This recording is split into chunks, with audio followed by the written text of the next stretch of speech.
Greetings and welcome once again to Refuge Depot. As you can see, we're going to be talking about an uncertain future, a number of different current events that are taking place in America. But before we begin, we would love for you to like, follow, and share us across the different social media platforms.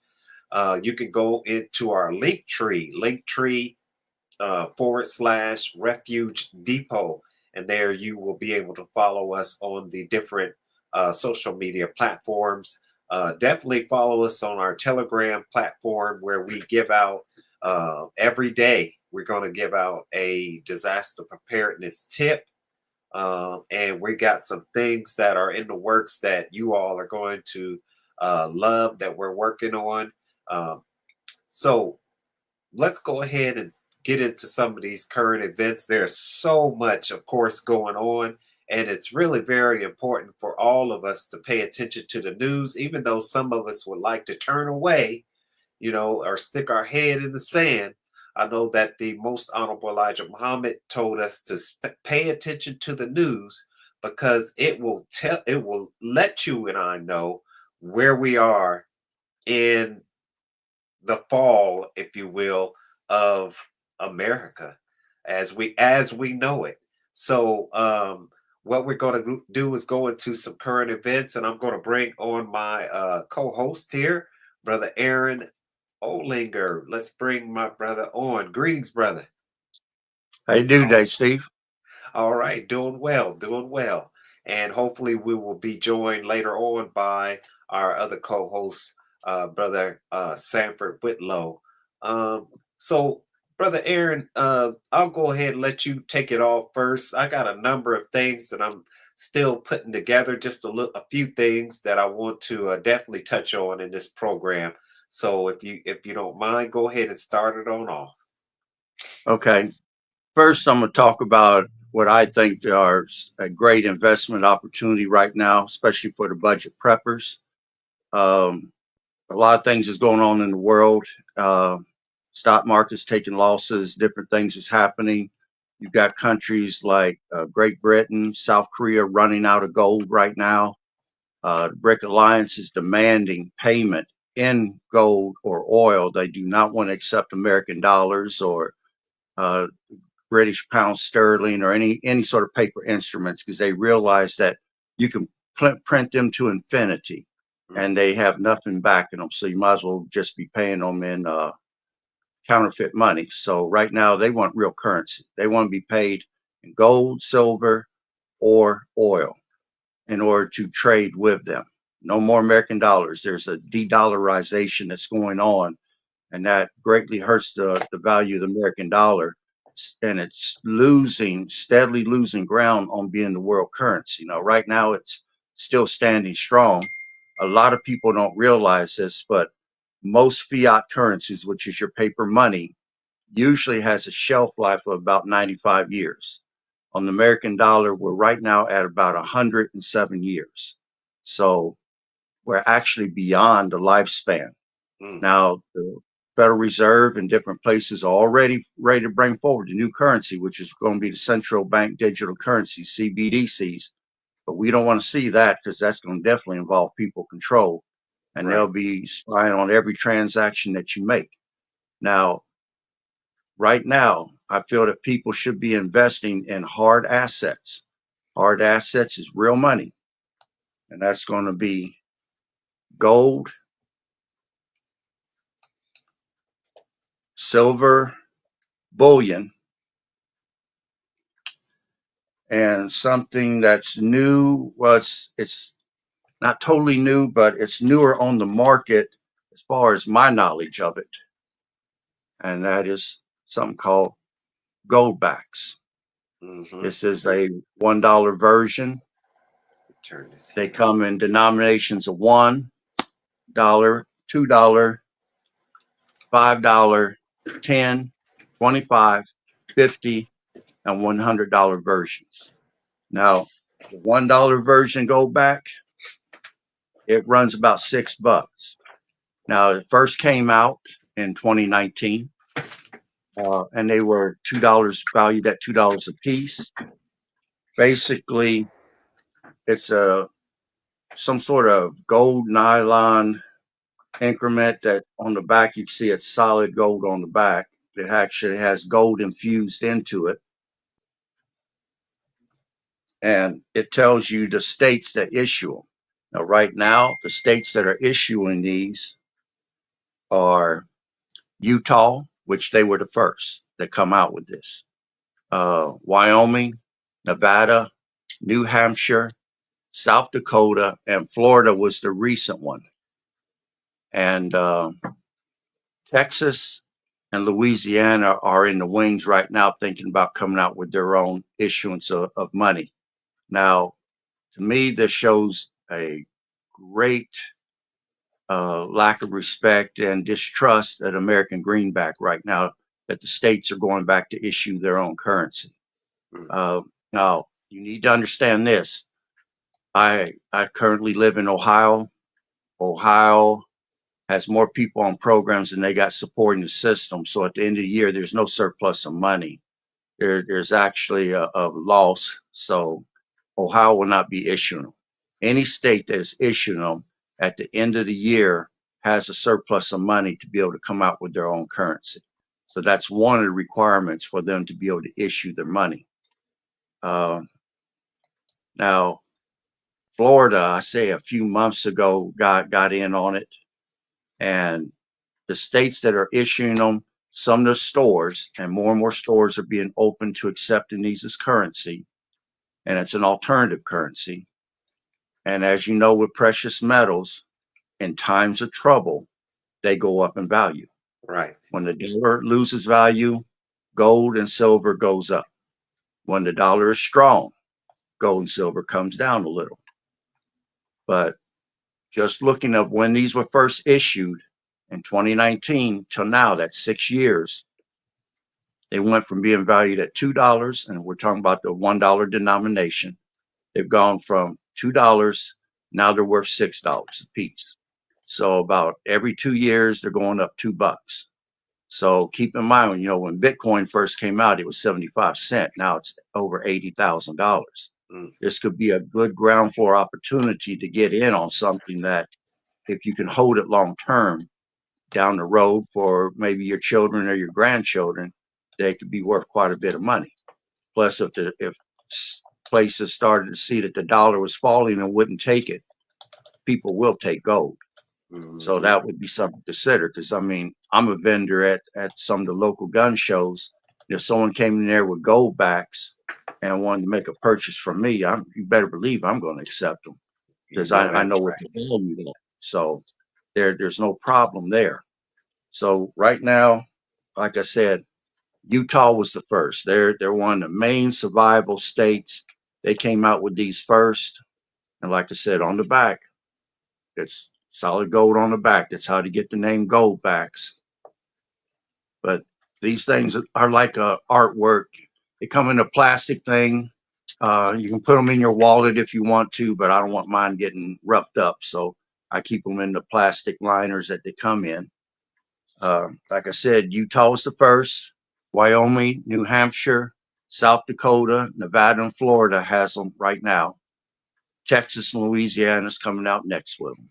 Hmm. So it's something to take in consideration. You can get them at some of your local coin shops or currency exchange places that issue coins and issue bullion, gold and silver bullion coins. They will have them, or you can go online. A company I like to deal with is SD Bullion.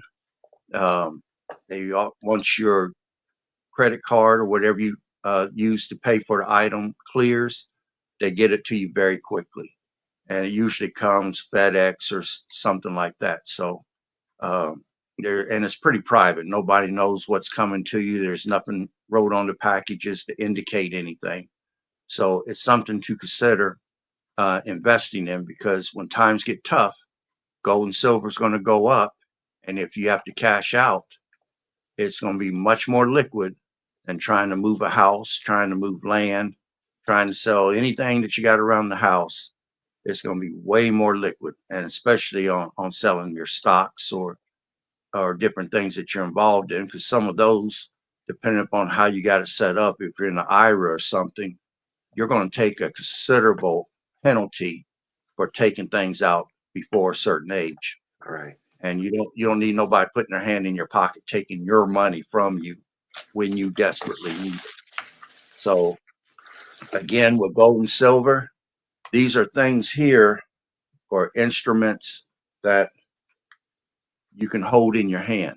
Mm-hmm. And my thing is, if you can't hold it, you don't own it. Right. So don't put it in a safety deposit box, because if the bank shut down for any reason or they close the doors, you will not have access to your investments. This is something that you're going to have to keep at home somewhere secure, and it's an investment for hard times. Right. So Yeah. I can stop there on that, Steve, unless you So want to go on something else. Go ahead. no, that's good. Let me go ahead and put us on here. I'll go ahead. Brother Aaron is brother Sanford is joining us. Greetings, brother Sanford. How you brothers doing? Oh, doing good, doing good. Yeah, so just a few things that you talked about. Definitely, gold is the most honorable Elijah Muhammad said that gold is going to be the new one of the new mediums of exchange in the future. Like you said, I just want to read this in the fall of America, which I always urge everyone to get in chapter 20, the decline of the dollar. Most Honorable Elijah Muhammad wrote that the stronghold of American government has fallen to pieces. But he later on he goes down in here and he says that the English pound and the American dollar have been the and power and beckoning light of these two great powers. But the world went off the gold and silver standard. The financial doom of England and America was sealed. The pound has lost 50% of its value. American dollar has lost everything now as a power backing her currency, which was backed by gold for every $5 note and up. All of her currency was backed by silver from a $1 note up.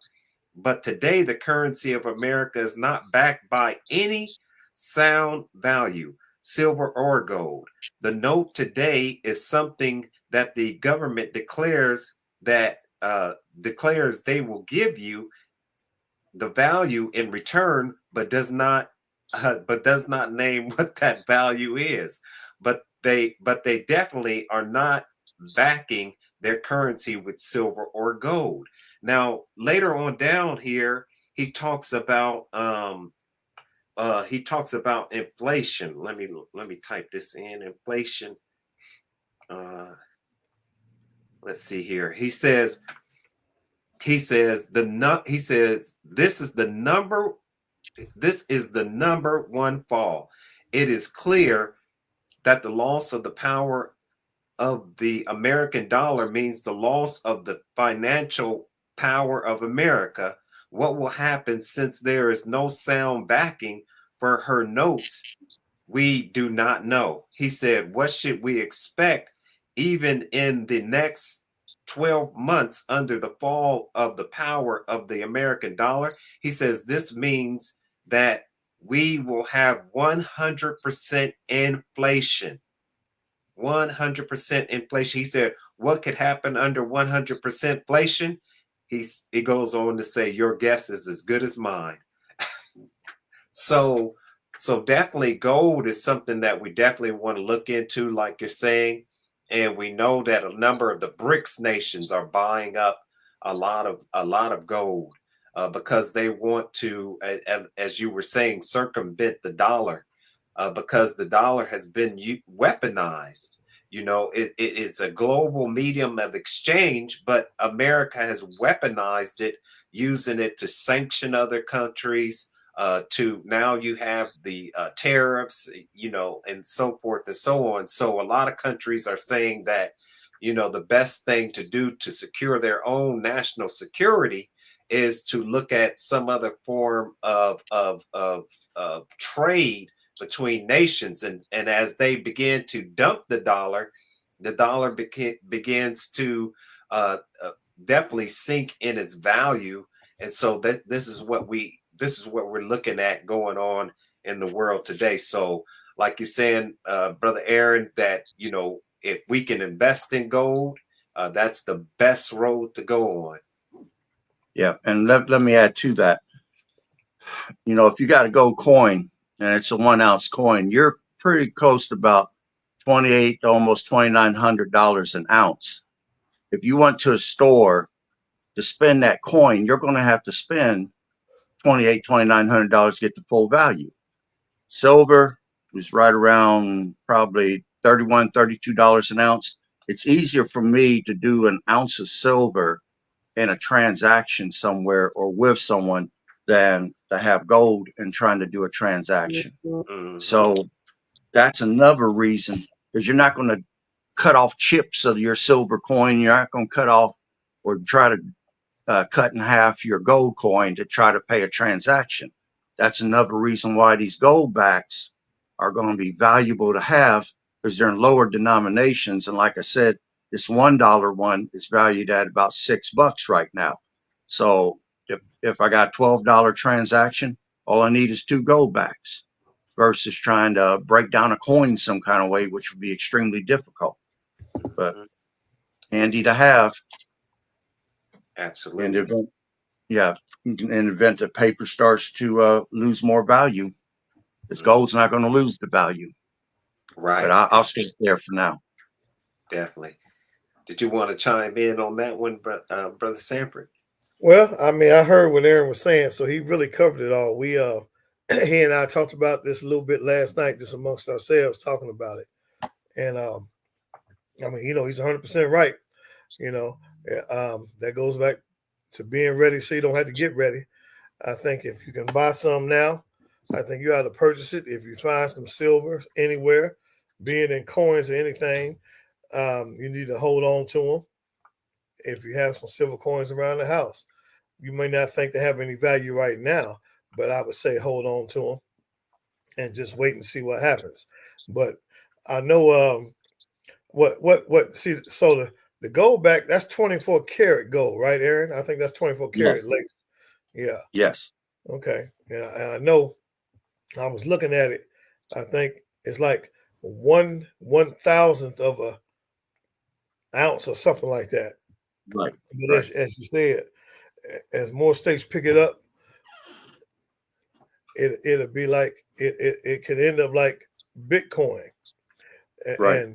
And everybody I know that has Bitcoin, the few people I know that got it early, I mean, they bought it at a couple of dollars an hour. They're doing well now. But in the beginning, when Bitcoin came out, and I blew the opportunity, I had somebody talk to me about it. And that time, Bitcoin was like 20 something dollars, Yeah. for one Bitcoin. And I said, man, I'm not buying no fake money. You know what Right. I mean? I said, I blew a hell of an opportunity. I said, I'm not buying no fake money. If I would have bought 5 coins, and I think Bitcoin's like what, $70,000 a coin now, something crazy. Yeah. 80. Yeah. Okay, yeah, because I mean I had an opportunity to buy something, like, I'm serious, like at 20 something dollars. And I said, man, come on, ain't nobody buying fake money. I really, literally, but what I didn't take consideration is just not where we are only, but just the mentality of people, period. Right. And how that thinking outside the box and looking outside the box, and people looking for a different way to have some currency just in case. So yeah, if you can buy some gold backs, I say buy them. If you can buy some gold, I say buy them. If you got a house full of old gold chains and necklaces, you better hold on to them. Mm-hmm. You might have more in value at your house than what you think. But I know in my time coming up, we wore a lot of gold because that was the thing. So Right. I looked in the old jewelry box. I got some gold. They used to have gold nugget rings. I found 2 gold nugget rings.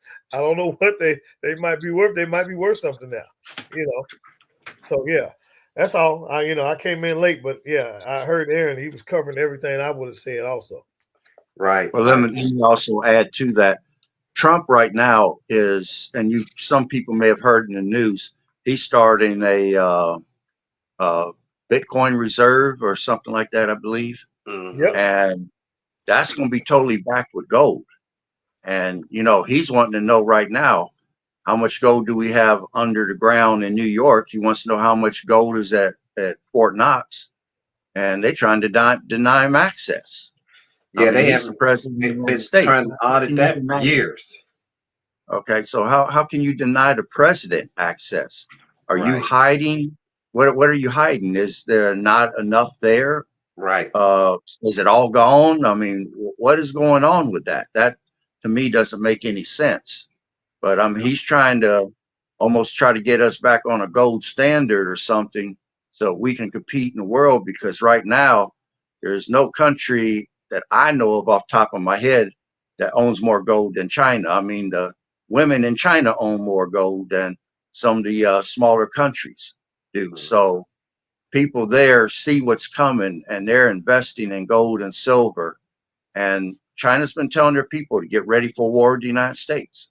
That's another reason why Trump is demanding that Europe fund their own defense. I mean, you're talking. He wants them to invest 5%. That's only a nickel on every dollar of your GNP that's coming in. 5 cents to invest. Now they're trying to say, well, it's going to come to $1 trillion. Yeah, split up over all these countries. But if we get bogged down into a war with China, and we're not going to have the assets to be able to fight Russia in Europe. No, So it will go a long ways if those people can stand on their own 2 feet and hold on for a minute until, if we do get into a war with China, until we can see where we stand, and then we can start to divert assets back there. But right now, China is the largest navy in the world. China has the largest military in the world, and they're ahead of us on drone technology. And that amazed me because China was following Russia. They're trying to come out with the latest tank, latest jets, which they came out with a new stealth fighter. I think it's a Gen 5. And then they saw that we wasn't going that direction. They saw that we were going in the direction of drones and robotics.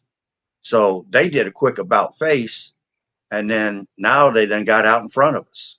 hmm So we got to do something, or we're going to lose not only our status in the world, we're going to lose the world currency as well at the same damn time. right. But Europe is going to have to stand on its own 2 feet for a while, so they better get the shit together. Because spending Yeah, 5 cents of every dollar you make is nothing to me. But hey, you know, it's up to them to decide. They want the Russians rolling in on them, or they want to be able to stop them. But I'll stop there for right now. yeah. I think one of the things that has to happen is that the whole school system has to be restructured, because really, when we look at the history of it, it was really based on the Rockefellers wanting to educate, the populace really just to be workers. And so one of the things that allowed China to really surpass America is that America not only we're teaching the masses of the people to become workers, except for that certain echelon level, to become worker drones. It also, uh, began to monopolize, a lot of its companies, and so monopolies stifle innovation. And so what you had in China was you had all of these where they might have said that they were stealing this and stealing that, but what they were doing is they were taking all this information in, and they had all these little, companies of people, and they were innovating. And of course, you already know that their education, the way that they educate is definitely on another level. And so when you look at the American education system, if America doesn't fix its educational system, there's no way that it can compete with the countries like China and India in the future. It's going to have to import, or what do you say, take in these people from these other countries with this technical know-how. But yeah, I just wanted to say that as far as America's future, if it wants to have any type of future. And I think, Trump just did something with the education in education doing. He did something. He does something almost every day, almost. So it's almost hard to keep up with what he's doing. But it's hard to keep up. He's he, and you know the thing that Trump does is that that it's so extreme.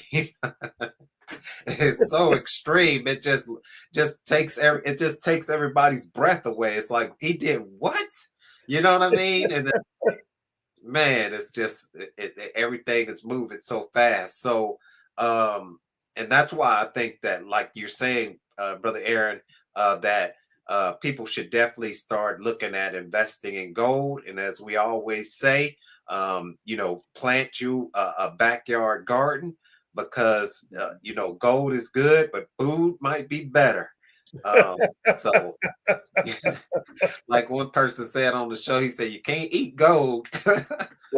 However, I do back that is as far as you know investing in gold for sure, gold and silver. Um, yeah. So let's go ahead and I just brought something up. It says as of mid 2024, BRICS nations collectively held 5,700 tons of gold, representing 16% of global reserves. Over the past few decades, these reserves have grown threefold, reflecting an effort to reduce dependency on the dollar and bolster their own national financial stability. So, this is what happens, you know, when you weaponize the dollar. Uh, you know, as it being the world medium of exchange. So another thing that you talked about was, you know, the American dollar going off the gold and silver standard, and then it became the petrol. Many might look that up, the petrol dollar. You know, where oil was used as a the back to back the dollar, and so all nations need oil, and so all nations need to trade. You know, oil with the greenback, and so that's why you know all of these nations were really you know what you would call you know they were upset and angry. You know what I mean? Because here's something that all the nations thought was a neutral thing on the global market, and then it's weaponized. So you really leave the other nations no other choice but to think of another medium of exchange for their own national security. And so I think that this was a grave error, if you will, to weaponize the dollar in that type of way. Um, but yeah, a lot of people say, and I'll be quiet with this, a lot of people say that one of the reasons why they invaded Iraq under Saddam Hussein because he was trading his oil in euros. And then another thing with Muammar Gaddafi because he was thinking of trading gold in another form of currency. I think it's the dinaro or something like that. And so these are some of the things that people can look into as far as the dollar. And one last thing, I'm sorry, but one last thing is you talked about the crypto digital currency. So now it is being talked about that they're going to dump the dollar and go to a digital form of currency. And this digital form of currency, brothers and sisters, this digital form of currency means absolute control, because if you have a digital currency and you step out of line, or let's say that you jaywalk, that digital currency, instead of you having to go down to the court and pay your ticket, they just debit it out of your account. But also what's more frightening is that this digital currency could be used to silence you if you are protesting any type of issue that you feel is unjust. So that's something to really think about right there. I'll be quiet. You all go ahead. I mean, with the digital currency, I could have a garage sale outside. There will be no exchange of paper money. We're talking digital. We're talking computer credits. Mm-hmm. So if I have a garage sale and say I only make $50, well, the IRS will know exactly how much money I made, and they will tax me accordingly. Mm. If I started, say, I wanted to go buy some guns and ammunition, and the state was to decide, what do you need that for? If they don't like my explanation, they can deny the transaction totally. If I decide to stock up on water or food, well, now you're hoarding. What do you got all this? Why are you buying all this water for? Why are you buying all this food for? They can deny the transaction. And if you get too out of line, they can wipe your account out. So Yep. everything will be controlled. And the people out there that's getting ill-gotten gain, selling weed and whatever they can sell, they're going to be fully aware of what you're selling. There ain't going to be no workarounds here.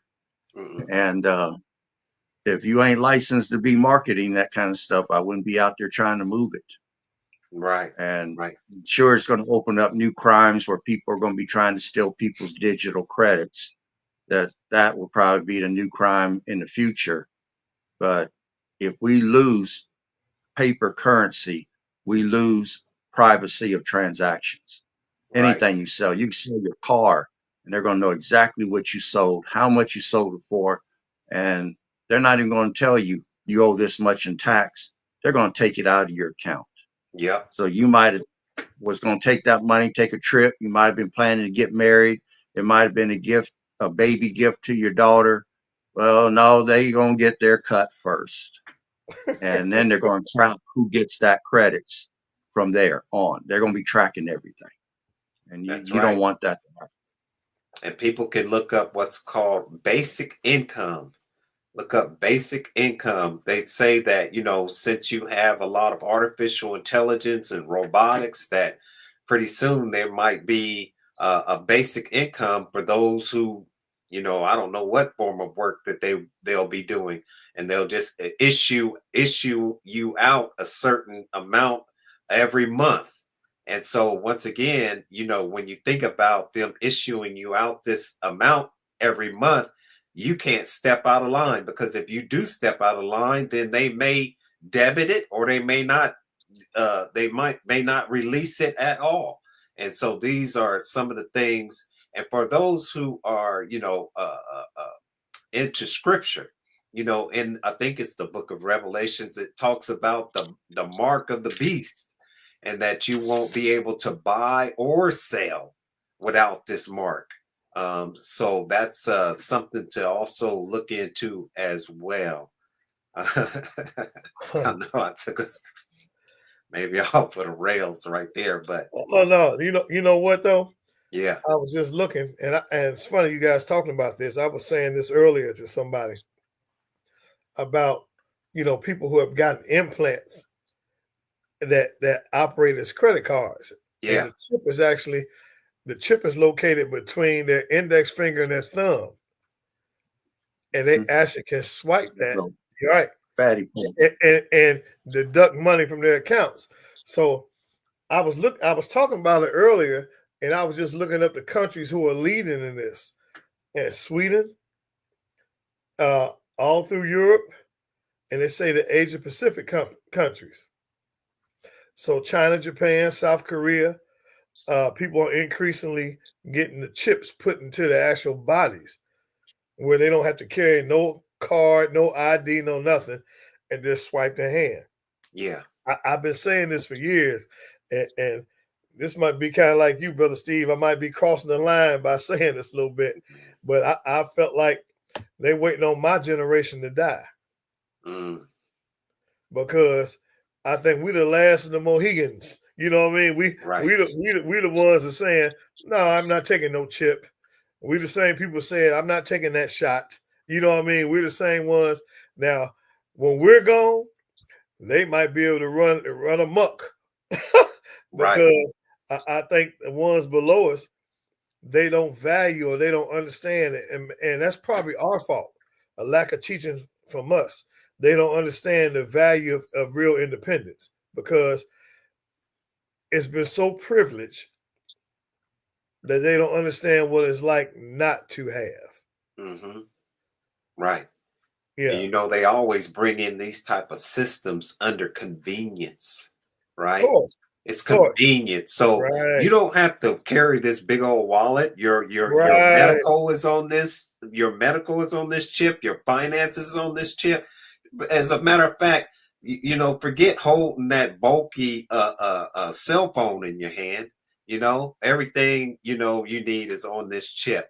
And so, like you said, that sets us up for a world of hurt, because then it gives the control to government, if you will, if you want to call it that in the future. It may Something be like, called something else by that right. time, but it's definitely not something that people not a road people want to go down at all, Yeah. where your whole existence is in control of some entities. And one of the things they talked about too is your along with these chips, they're also looking at control of the internet, control of free, like you saying, brother Sanford, control of your ability to access information.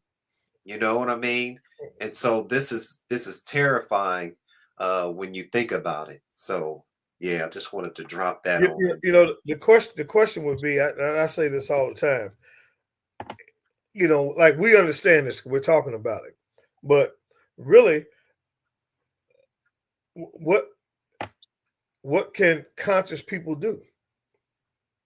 Mhm. That's the question. What can conscious people do to get to people who may be, for the sake of convenience, like you said, willing to sacrifice their personal rights and everything for themselves?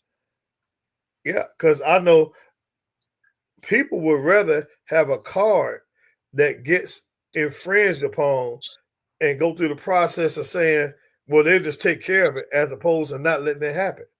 Mhm. People rather would do that. People would rather do that than go into a financial institution and say, what's happening with my money?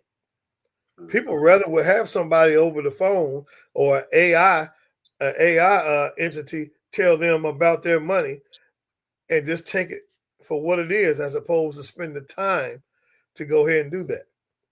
So my question is to a lot of us is, how do we convey that message to the people who for some reason just refuse to see what's coming? I That's my concern.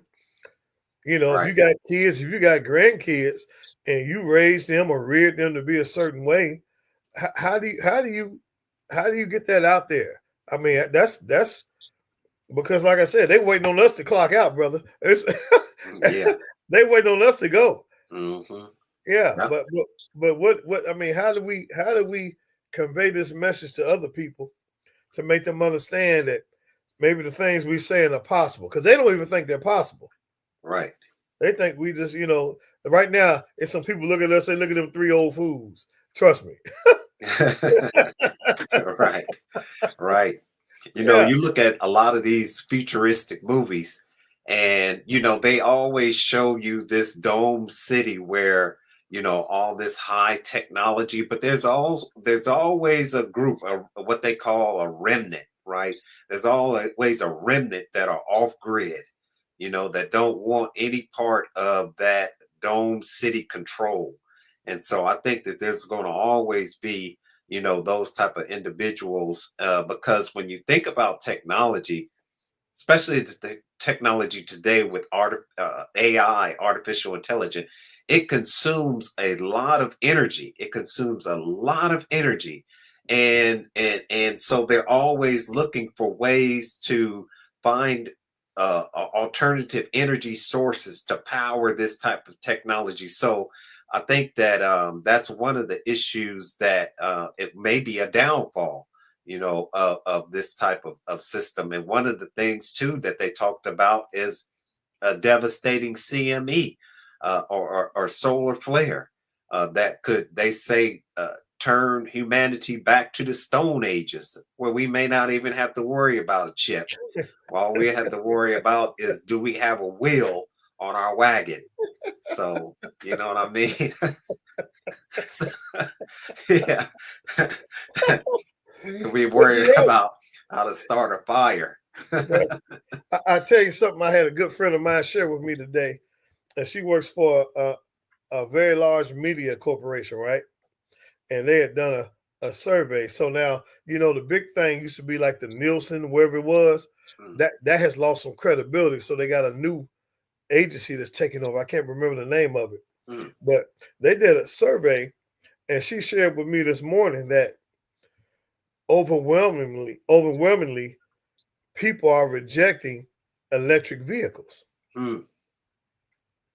and how through this survey and talking to some major companies, the government is giving some incentives that are unbelievable to push companies that try to manufacture and push these electric vehicles. And the dealerships are stuck with thousands of electric vehicles on the lots because people say, I'd rather keep my old car than get an electric vehicle. And she shared that with me this morning. And the number was astronomical, what she was telling me. It was like unbelievable. And she was talking about how they're really trying to figure out a way how to make people convert over, and people just refuse to do it. So one of the things they're doing with dealerships now, they're offering some of the tax incentives they're offering the dealerships are unbelievable in an attempt to try to get them to put electric vehicles on the lots. And they're combating because the dealerships are saying they're not selling, so we don't want to put them there. And the quote unquote, whoever the powers that be are saying, look, we need you to do this. And it's getting to the point now where if they don't do it, they want to penalize the automotive industry for not, and the dealers for not putting them on the lots. She shared that with me this morning. I thought that was interesting, that the electric vehicles aren't doing well like they wanted them to. And now they're almost strong arming corporations to try to push it. Ain't that something? That's something, isn't it? Yeah, it is, because I think over in China, in places like that, they're trying to ban, gas powered vehicles, and they want to go all electric. And I think that this is one of the things that they talked about is really hurting, like the German Volkswagen, because they have to. They have to come up to standard as far as these electric vehicles are concerned. And so I think China, one of the things that they're terrified here in the United States is these Chinese vehicles, which are very inexpensive, these electric vehicles that China wants to ship over here, that they're banning from coming over to America at this point in time. So it's like I say, America, as far as it really, focusing on infrastructure, focusing on, advancement, it is really falling behind these other countries. And I remember when they banned TikTok, and people went over to this app called Red Note, and it was a Chinese app, right?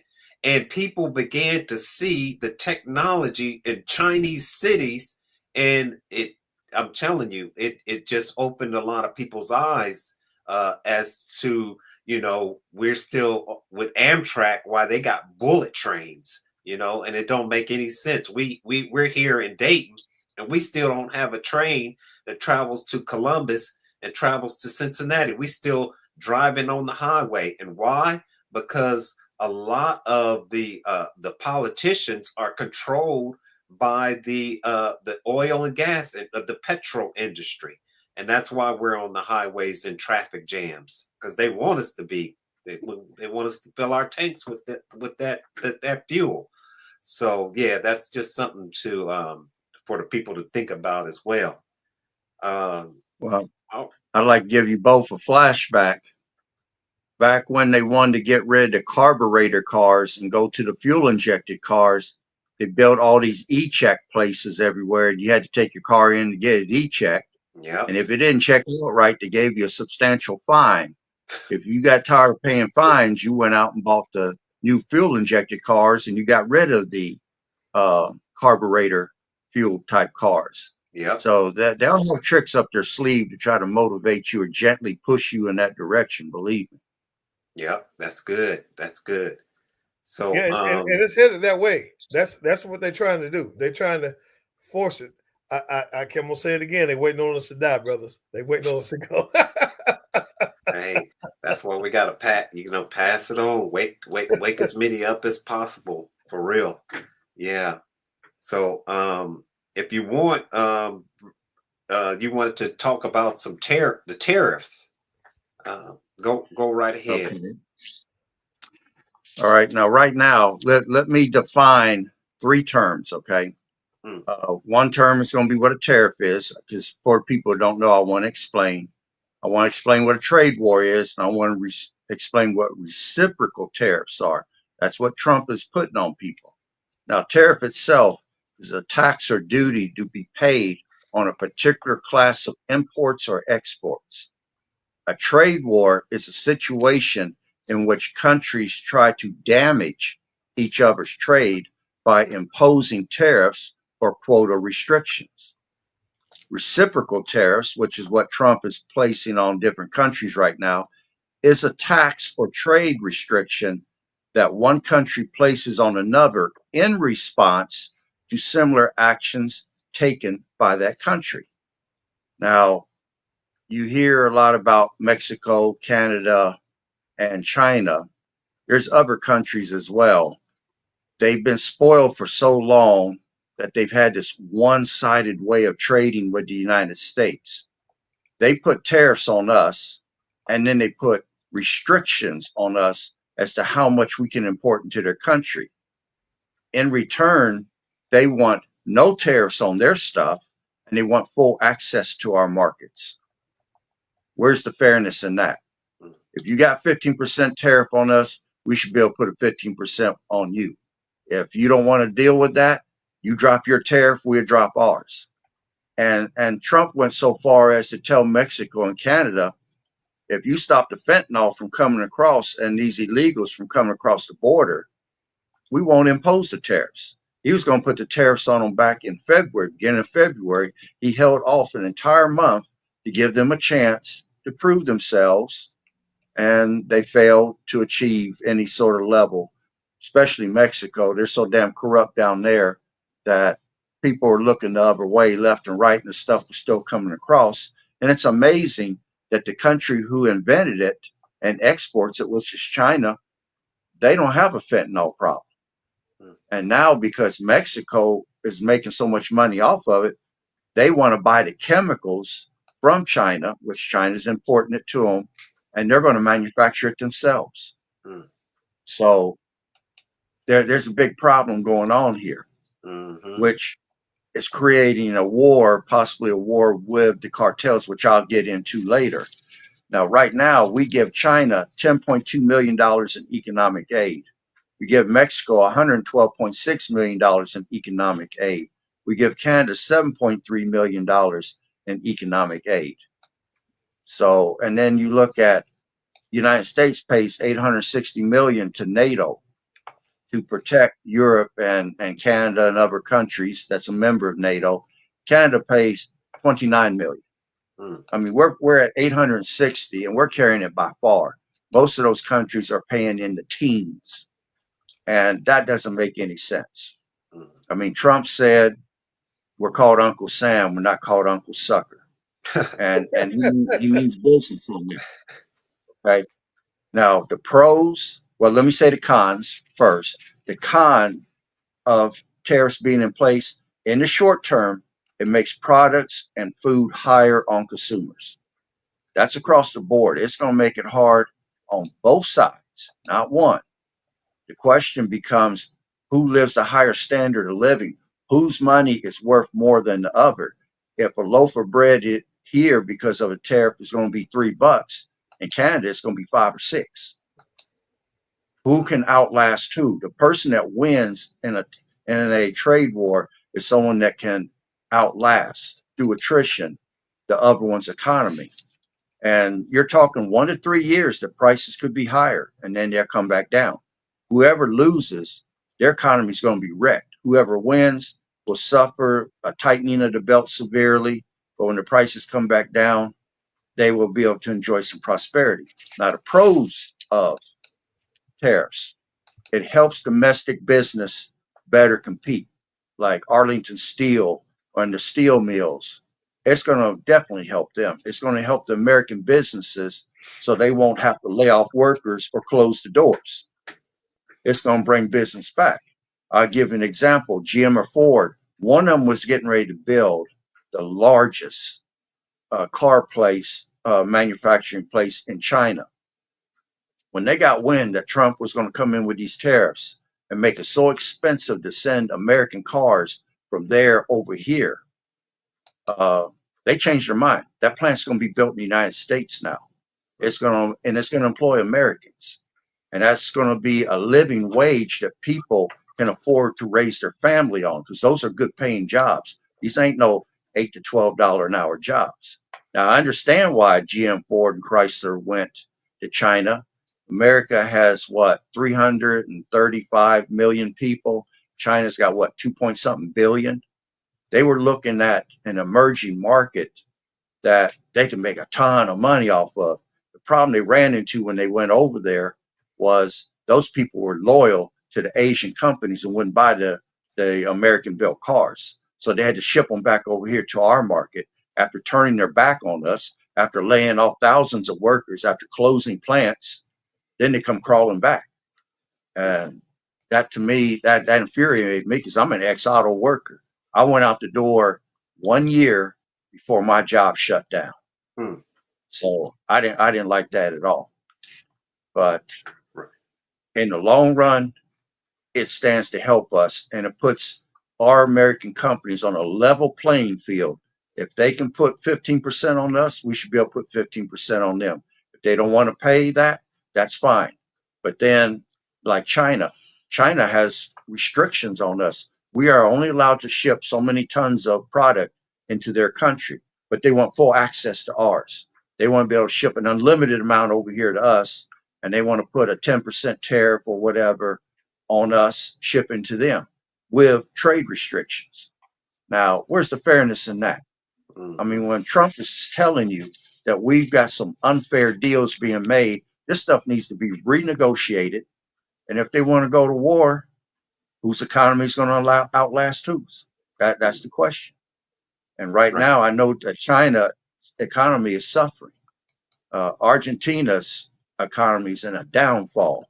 Venezuela's has been in a downfall. You can look at anything going on around the world. Our money might be losing power, but it's still the top of the hill. It's still king Right. of the hill.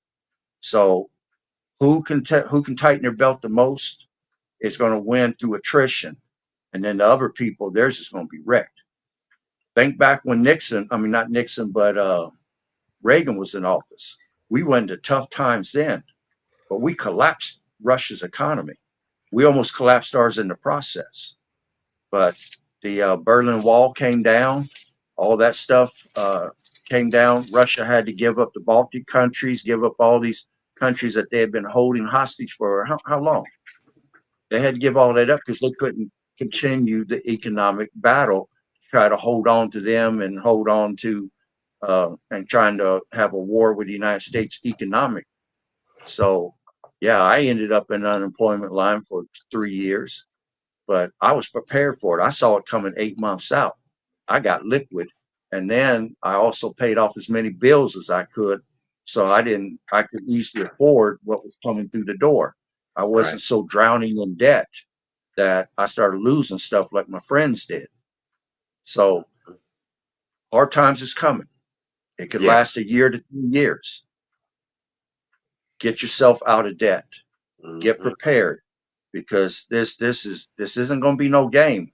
This is straight business, and like they said in a trade war, the goal is to damage each other's trade and damage each other's economy. So keep in mind that this ain't going to be no playing. Nobody's playing here. This is going to be damn serious. And how Mhm. you come out on the other end is up to you, because you're in control of how you're going to be facing this. You see it coming, you can prepare for it. If you do nothing to prepare, then you're going to suffer. I'll Mhm. stop there. So one of the things that I was going to look up is the tariffs. There was an article that talked about was tariffs possibly behind the depression. That it play a role in the depression. So I'm going to look that up. But also one of the things that I do hear is the farmers are really crying out because of these tariffs and their goods not being able to be sold in Canada and in Mexico, which is really hurting them. And then importing goods from these countries is more expensive, and it's really having an impact on these farmers, on top of certain things being shut down to where they can't receive the finances that they were already invested in.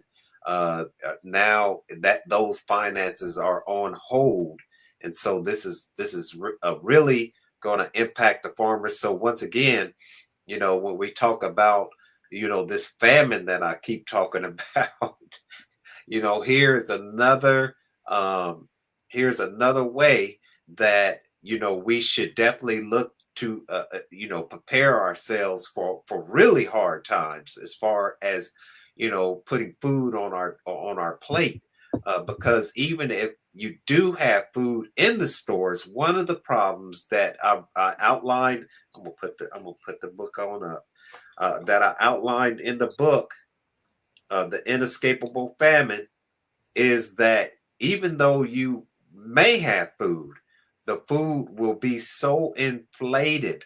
And so that we see this, of course, with the eggs, but this is partly due to the bird flu and the culling of not just chickens, but also their eggs. They have to destroy the eggs as well.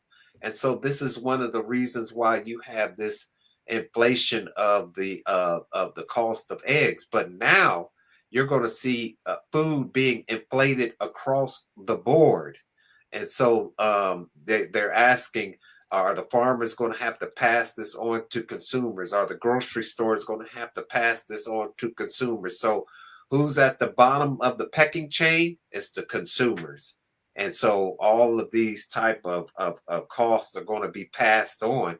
And not only will you get less of what's going to be in the grocery stores, but it's going to be inflated. The cost of it is going to be much more. So if you get a chance, check out that book, The Inescapable Famine. You can check it out and get it at Amazon.com.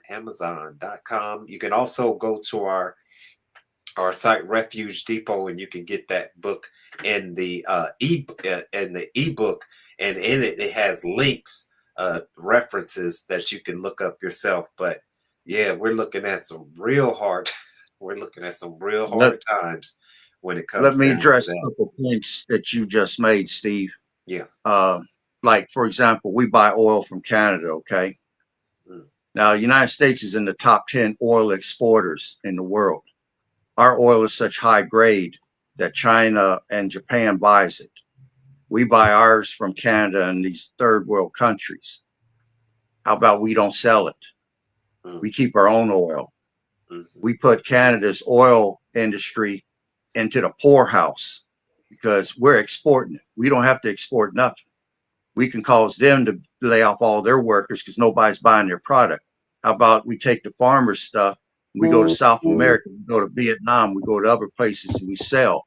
I, as a vendor, understand that if someone's selling something to me and they can't supply me after a while, I'm going to go somewhere else. And if I find someone that can supply me on a regular basis, I'm not coming back.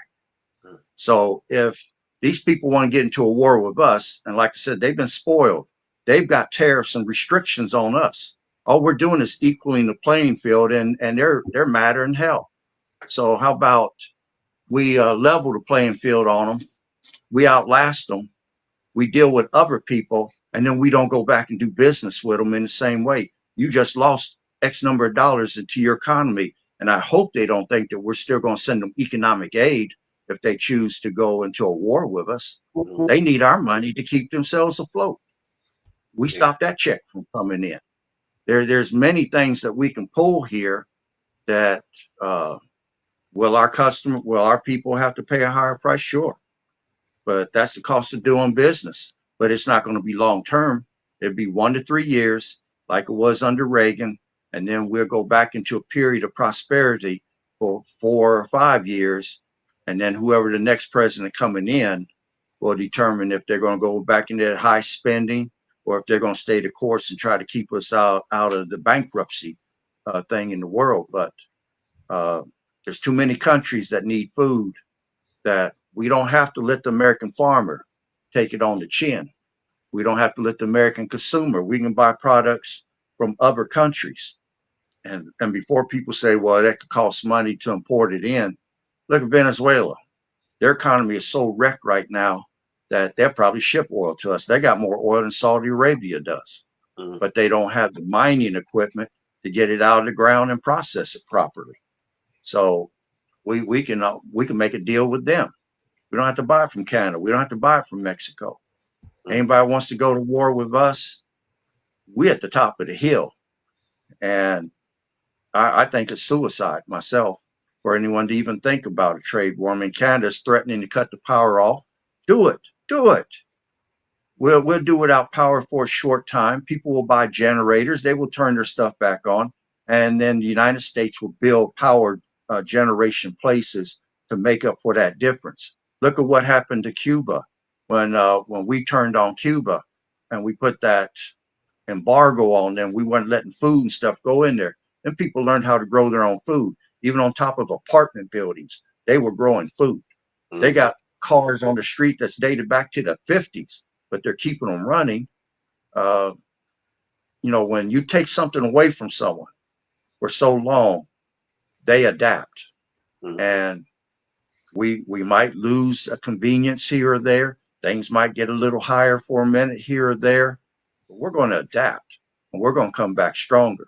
We're already building a computer chip place here in the United States outside of Columbus. We're building outside of Wright Pat. We're building a robotics factory.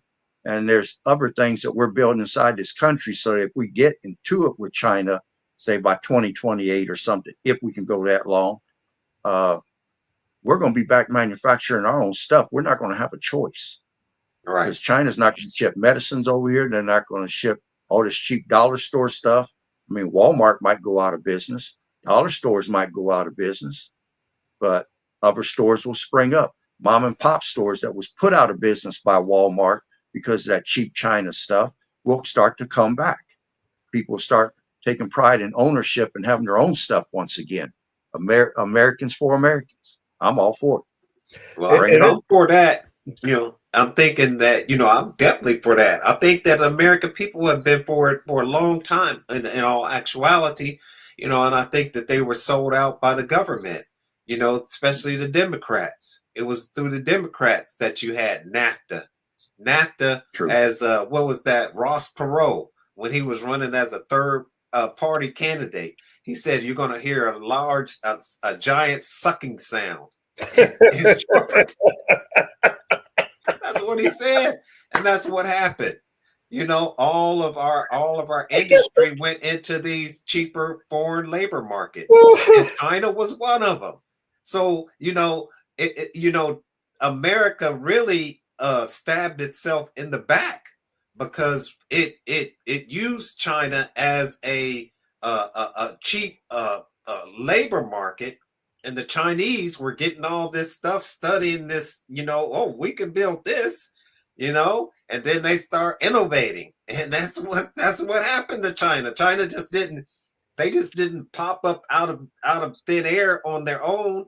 It was America that put that technology into their hands, and then they innovated it and started to grow on it. And so I think that yeah, I think that it would be a beautiful thing to break these monopolies that are in America and to allow these ma and pa, and then I'm saying ma and pa, but I'm just saying family owned and community owned businesses to flourish flourish once again. One of the things that, I think it was maybe 10, 20 years ago when Walmart start to go into these small towns, they shut down the bicycle shop that was owned by Billy Bob. And they shut Yeah. down the ice cream stores and things like that. So yeah, I mean, I think that, yeah, if they could break these monopolies, I think that America would be a beautiful place again, because it's through not having these monopolies that you will have more innovation and more creativity being seen from the American people. Mhm. That's Well, it's coming back. I think what Aaron said is absolutely what's going to happen. mm, It's coming back because it's going to be forced to come back. I saw where the president informed Russia to try to put a little pressure on them. I'm going to have to put some financial sanctions on you if you don't bring this war to an end with Ukraine, because this is mhm. out of control. Yeah. So yeah, it's going to change back, and just as Aaron said, a couple of years is going to be rough. I told my wife, I said, we got a rough time for a minute because we got to try to get close to resetting. People never talk about it, and for the sake of doing business, how Aaron was saying, we did all these things with these other countries, but no other country has greater land than America. Really, if we do it right, our farmer never has to suffer because no other country can grow stuff like we can. That's one of the things that makes us the most resourceful. So it's gonna have to come back.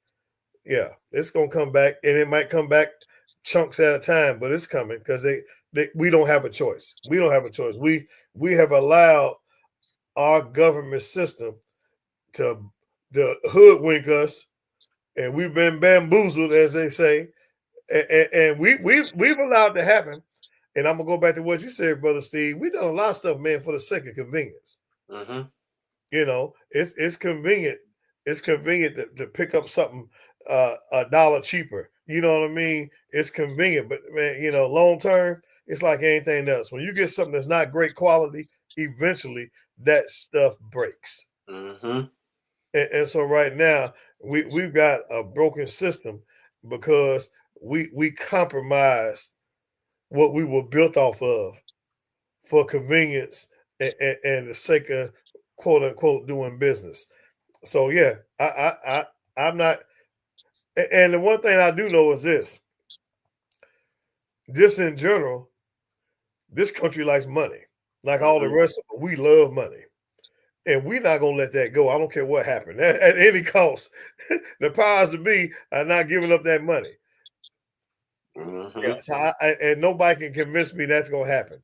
Right. This they will tear this whole thing up first. Hmm. Yeah, so I don't think that's gonna happen. I think the biggest thing is the effort, like I said earlier, of making the individuals conscious. Because what will happen is this: there'll be a certain amount of people left behind, Hmm. and they'll be left behind. I'm gonna say left behind. They'll be left behind due to bad choices this time. We will create our own have and have nots because of bad choices. Hmm. Whether that choice be economically, that choice be spiritually, physically, you know, yeah. That and I'm gonna go back to some of the things we talked about when we first started doing this thing together. That lack of preparedness, when we can go back to food and being able to have our own power supplies and our own protection, and those things will be the things that separate the have and have nots, where the ones who are the have nots can sustain through the tough times. Hmm. Yeah. So our original message has always been still applies now, even in what we're talking about now. Even the people who are on a smaller scale who think this is beyond them. No, you need to be prepared as if you have nothing, so you can maintain through this storm that's coming. Hmm. So you'll be one of the ones who can survive on the quote unquote lower end of this, because it's going to happen. So, I'm gonna stop right there. In the words of Aaron, I'm gonna stop right there. Yep. So yeah, there's a quote I wanted to read because like you all are saying, it's gonna get rough before it gets better, real rough. And it could hopefully it won't be that tipping point where it breaks out into revolution, where people are hungry, because a lot of revolutions started. If you look at the Arab Spring, it started because of hunger. And there's a quote. I think the quote says that a hungry dog doesn't fear the stick.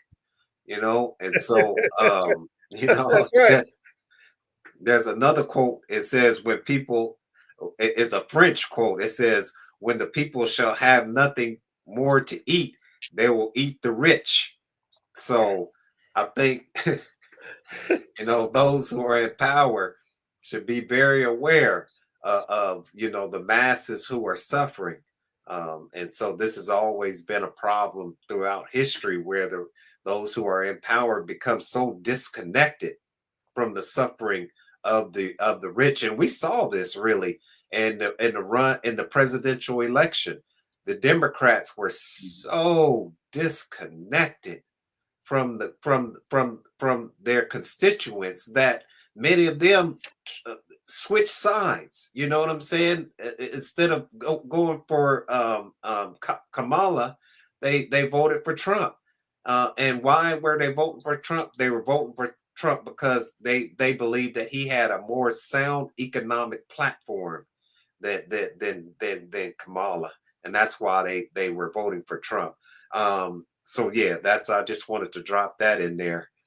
And all right, well, shoot. All right, brother Aaron, you wanted to say something now about the cartels. Yeah. I've been following this real close, and there's very little being said in the news. Now, I don't know if people realize it or not. As soon as it was announced that we were going to put a 25% tariff on Mexico, we gave Mexico a choice to secure the border, stop the illegals from coming across, stop that fentanyl from coming across, and they sent troops up to the line, but they didn't do anything. So there's still a chance that we may hit them with this tariff. Now, our response has been interesting to me. We've sent the 10th Mountain Division. That's over 10,000 troops, 3 brigades to the border. We sent elements of 82nd Airborne to the border. We sent U.S. Marines. I can confirm 500, but I don't know how much more because they said it's an expeditionary force. So I don't know how many. These are all frontline troops. We send in a striker brigade. That's a mechanized unit of 4,400 men with armored vehicles. That's going there. We got a combat team of 4,400 men, which is 3 battalions of infantry. We have a general support aviation teams. That's 650 troops, and that also includes helicopters and Ospreys, which is like a fancy plane that can land like a helicopter. So we've got that much headed that way, and that don't count the individual states calling up National Guard. Uh, they're getting ready now.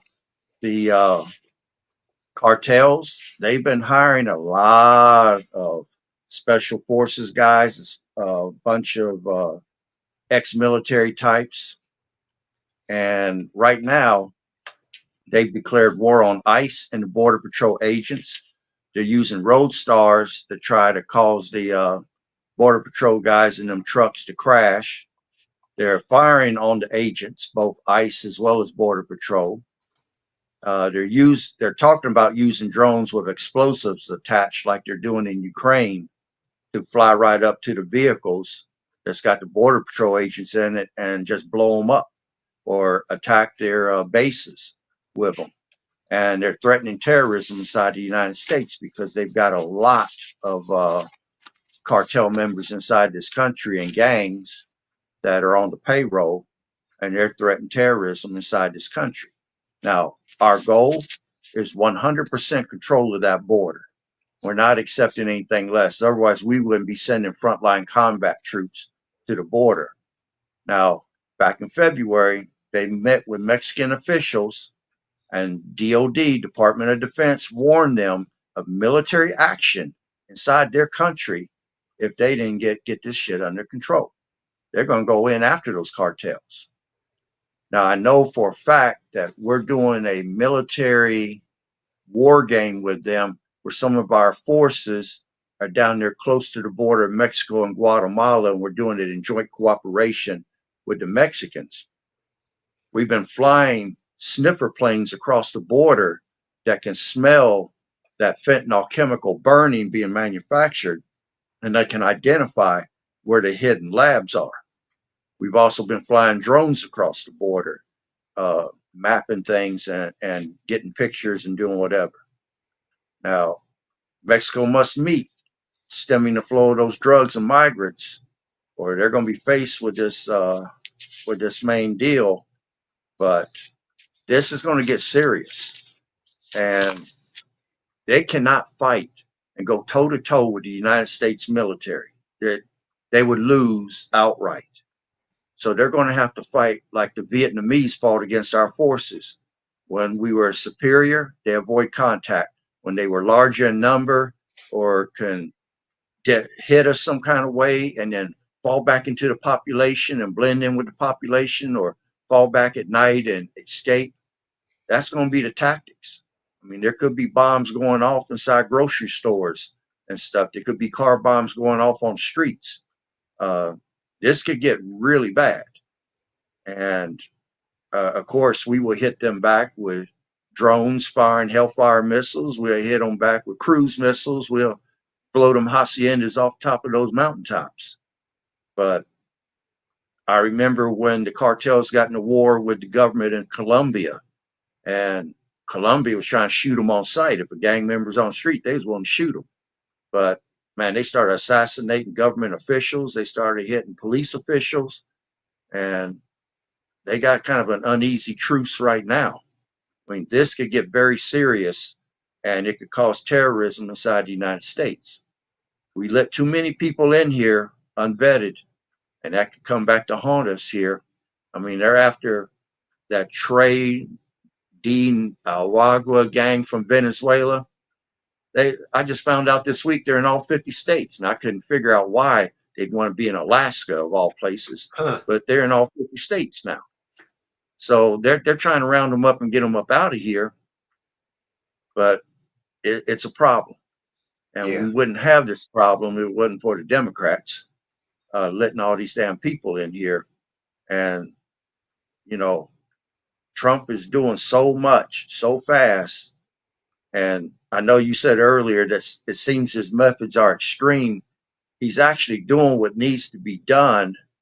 But we got so used to all this corruption ourselves that it seems extreme.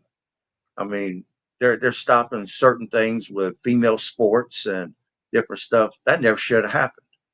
I mean, if you want to give them their own division, like handicapped people have their own division, great. Right. But they shouldn't be in female sports. No, You know? absolutely not. Yeah, One of give the them things their too about own that division. is, they may go through this transition, but their anatomy is still physically, even if they take, certain pills, that may stunt to a certain degree their anatomy or muscle structure, whatever you want to call it, but they're still stronger, faster than women. And when you think about, in sports like boxing, or any type of physical sport, that's just crazy to, even allow young girls to be put in that type of situation, much less, the changing rooms, that, you might have this individual going into these changing rooms and things like that. So that whole thing, I think it was the late great Neely Foley Jr. who said they really just threw all this in here in the mix just to keep this confusion among the masses of the people while they do Right. these things on the side. That's what this whole thing is, because it's absurd even on the face of it, and what happened to supporting the traditional family? Why is it so much going into supporting the LGBTQ, but there's nothing to support, building back up the traditional family structure? Because you wouldn't have no L, you wouldn't have no G, you wouldn't have no Q, you wouldn't have no Z if it wasn't for that male and that female coming to that X and that Y coming together. You know what I'm Right. saying? So yeah, it's just it's absurd on the face of it. I wanted to just say too that the cartels. I just heard a story. I think it was on NPR, and they were talking about how some of these fentanyl uh, factories that they have are being shut down. So there is some movement going on down in there because a lot of the Mexican farmers and just citizens, that was a easy way for them to, not an easy way to make money, but it was just a way for them to make money. And so, people might ask, well, why don't they have these fentanyl factories in America? Because they have all of the resources and everything already set up, down there in Mexico to run these. But now there's a real crackdown. On a side note, the Mexico is suing gun makers, U.S. Gun makers, for $10 million for Really? what they believe was supplying these cartels with these weapons. So that's something to look into as well. It says the Mexico's government claims U.S. gun manufacturers are knowingly allowing guns to be sold to the cartels who use them to commit violence south of the border. So yeah, that was interesting story as well that I heard today. I'm surprised at that. But Hmm. I'm just going to say one last thing. When this war with the cartels breaks out, U.S. citizens need to stay aware of their surroundings at all times because you don't know who's around and who's working for who and who might start shooting or run into you with a car or anything. You got to stay aware until this thing ends. So stay alert. Yeah, I'll stop there. stay Well, alert. And they I put wouldn't be out. using. Go ahead, brother. I'm I was sorry. going to say this. What Aaron was saying. I saw earlier this week. They put out travel advisories 3 days this week, telling people not to travel to certain places in Mexico now, right? Mhm. And I've seen it 3 days this week, and they said they're urging people not to travel to certain places in Mexico because of what's going on and a possible being taken hostage or murdered or anything because of the cartel thing. Yeah, Aaron, that thing with they, the country of Mexico sued Glock, That's saying that, unbelievable. yeah, and see, this has actually been going on. This actually been going on for about 3 months, 4 months. They're actually suing Glock, saying Glock has intentionally flooded the market with their products, knowing that the people are going to use the weapons for self destruction. Basically, what they're saying. Yeah, Wow. Wow. I yeah, guess we need to sue the alcohol manufacturers and sue the automobile companies for people driving drunk these days. yeah, I mean, yeah, come on. This is yeah. crazy. But yeah, Yeah. that suit's been up. I know it's one against Glock. I don't know if they started the one they were talking about Smith and Wesson, but I know it already is against Glock. Wow. Yeah, that's been going on for a couple of months actually. Yeah, I did not hear about that. yeah, Yeah. It says I'm the stunned. Supreme Court seems likely to block the Mexicans 10 billion lawsuit against US gun makers. So yeah, yeah, 10 billion. yeah, yeah, But I think, like you're saying, we definitely need to be aware of our surroundings, and that fentanyl, that thing is so potent, it's so toxic that just a small amount will kill you.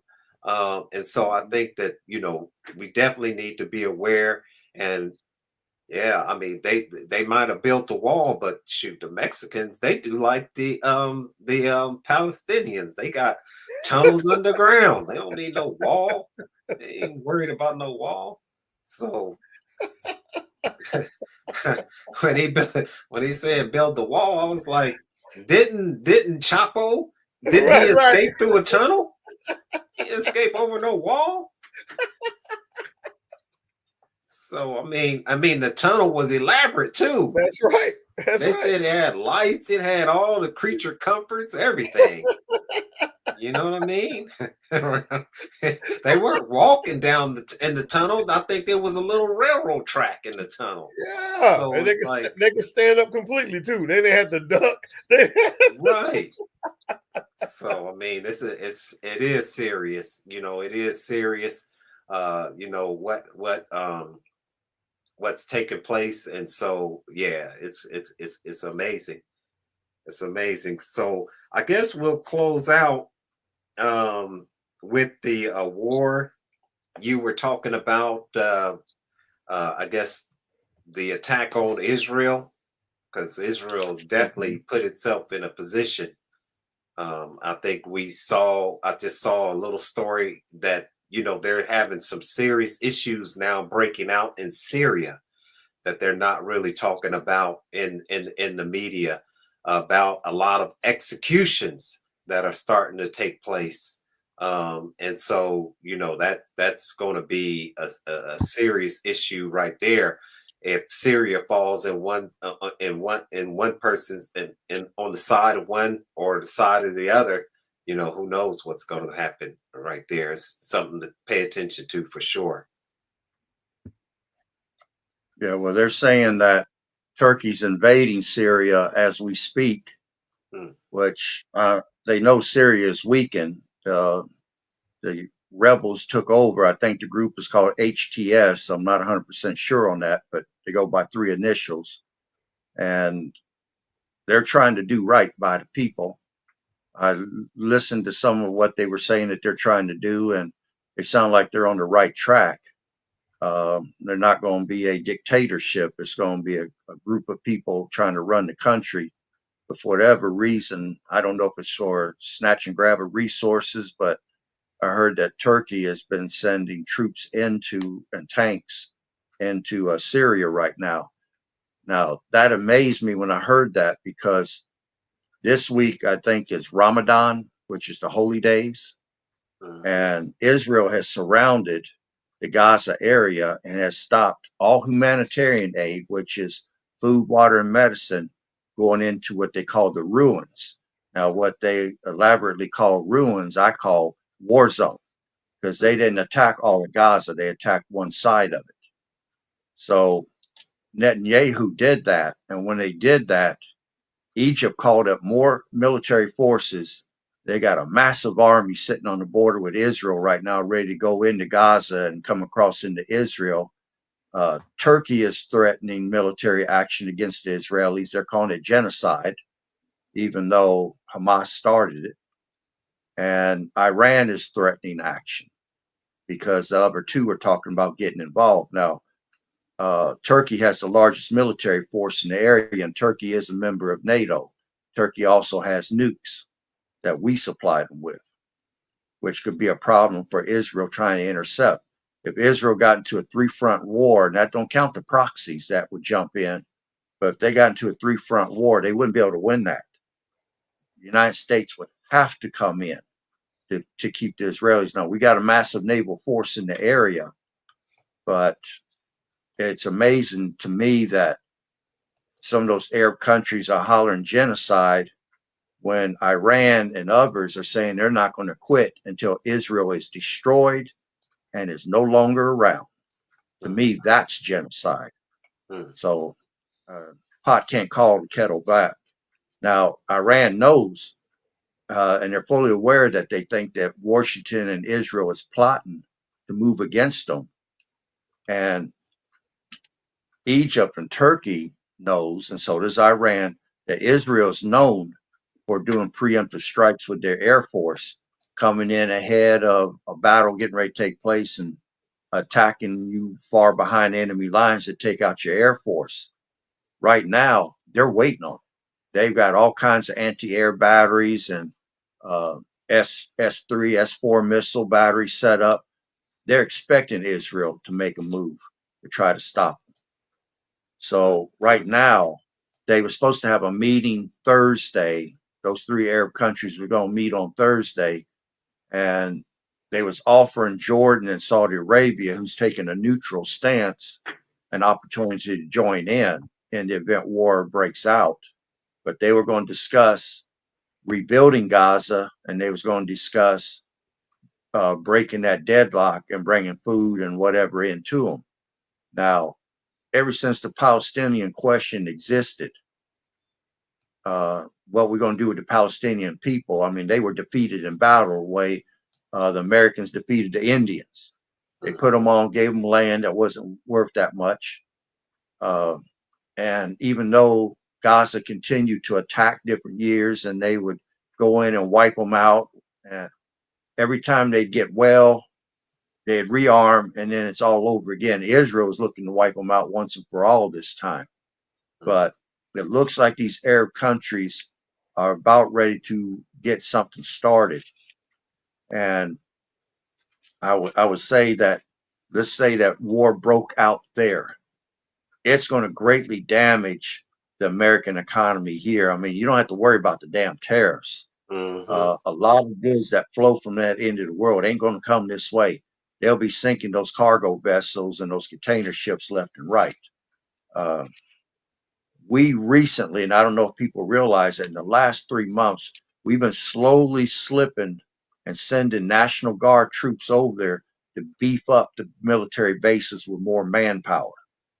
So even though some of those people thought, oh, I'll just go to war games every now and then and I get that free check every month. No, you're on the front line now.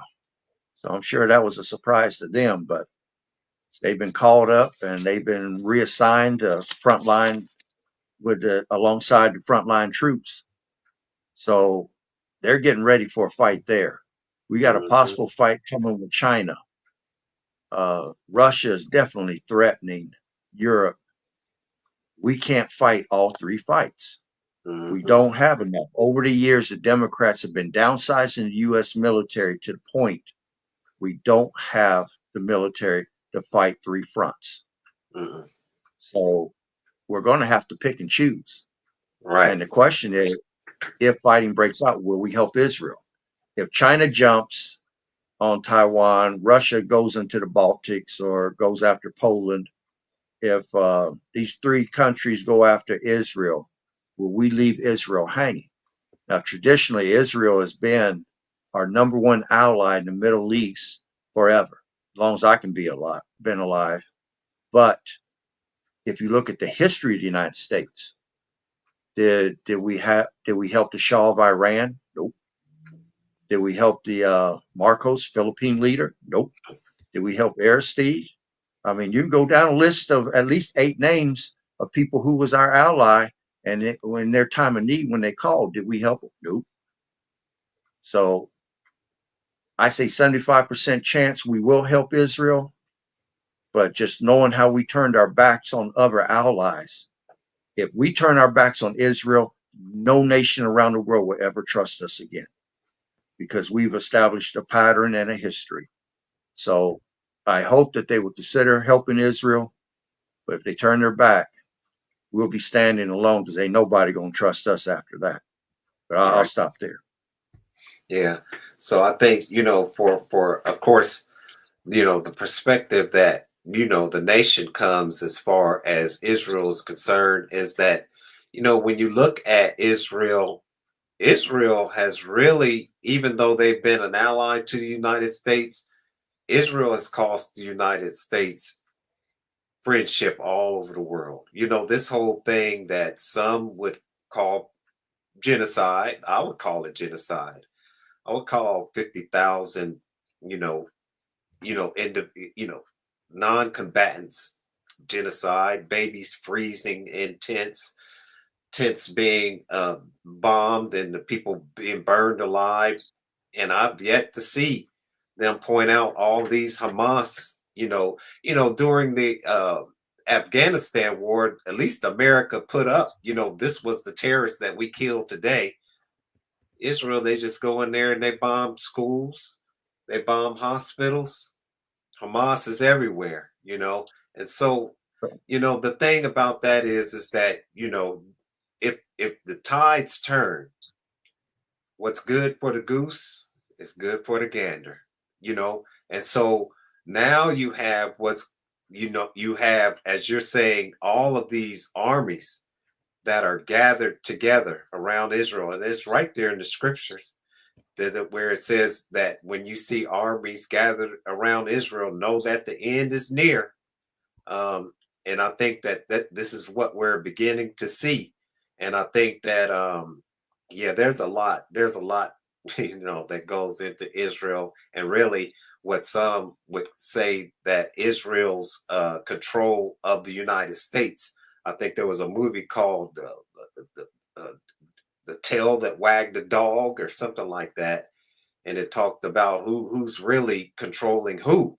Is America controlling Israel, or is Israel controlling America? Because there's a lot right now that's going on in America that it seems like Israel has a lot of control over the American politics. I mean, when you had the young people on the college campuses that were protesting what they felt was genocide, they were treated like criminals.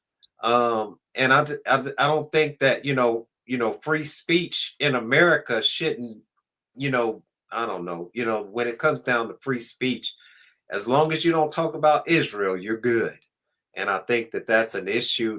I think that's a big problem, and it's becoming a bigger problem as time goes on, because this whole thing with Trump talking about, building a resort on the top of these dead bodies, that that just don't I just that's just disgusting to me. It just don't feel right to me. The people, when you look over there in Gaza right now, when they show you all the buildings that have been destroyed, it's kind of obvious that they did that so that they would not be able to come back in there. And so, yeah, I think that there's going to be some real issues concerning Israel and America. And America may just drop Israel. It may have no other choice to drop Israel, and we'll see how it goes.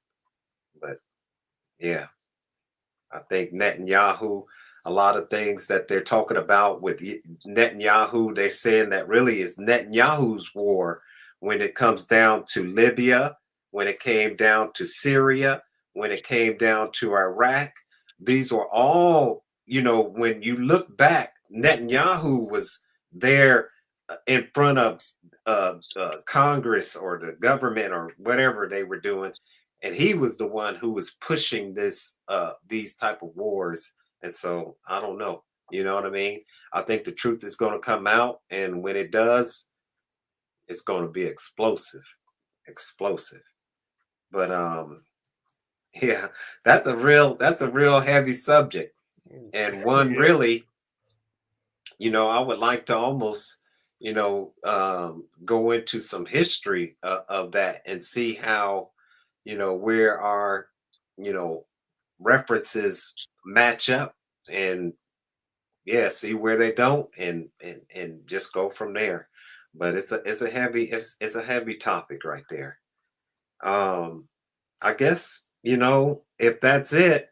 I mean, there was a lot of other stories, but we've gone so long that maybe we'll just, we'll touch on some of these other ones. I just wanted to just throw it out there, some of the things that I was talking about. So um Jonah Omer, the federal government's leading expert on invasive species, uh and other numerous others at the USDA, scientists and technical staff were reduced, basically let go. And so, and these invasive species, once again, they cause a danger to our agriculture. And so this is something that we should definitely look at. Another thing that people should look up if they get a chance is the melting Arctic ice sheets are needed. Are They say that are causing the world's strongest ocean current, that the Arctic circular circular polar current, to slow down, with potential consequences for global climate, sea level, and marine uh, ecosystems to collapse. So that's something that everyone should take a look at as well. So these are, whew, man, like I said, there's a lot. It's not, these are not like small stories. They're all like global catastrophic stories that we're reading about, not just going on with the government, just going on with what's going on with the earth itself. So it's definitely something that we should pay attention to. But with that, brothers, I think we'll go ahead and close it on out, unless you all had any closing remarks. I want to say one thing. People in general, man, start treating each other better. Mm, I do a huge thing on Facebook, and Aaron will probably tell you I post some controversial things, and I get people, they get mad at me. They say, "Man, you post so much negative, or you post so much this." And my question is always this: why am I able to repost these things? And I sent a message to a brother today. I said, "I'm just as disgusted as you are by the things I'm able to post." mm, And I want to say in general, man, just the people in general, man, look, you better wake up, man. I'm telling you. You're caught up in all in the Instagram and the TikTok and Facebook and all these other things. And you're trying to be a hero there, but you ain't putting nothing back. You ain't putting no resources back. You ain't finding a way to take care of yourself for 90 days. The average family, the average American doesn't have $500 that they can get a hold to in an emergency, you know. And so I'm going to say this every week, man. Just try to refocus, refocus and think about what's really important. You said something earlier, Brother Steve, how so many things that happen, they put in front of the network to make you not pay attention to what's really happening mhm, on our individual levels. And so I'm just saying, man, be conscious, man. Be conscious that we got a horrible educational system. And if it's not horrible, then we're not doing our job with our children. You know, man, I mean, stay focused, man. This ain't no joke for real, man. And I'm yeah. telling you, when you get left behind, don't be crying. I'm not gonna be listening talking about, oh, the man did this and the man did that.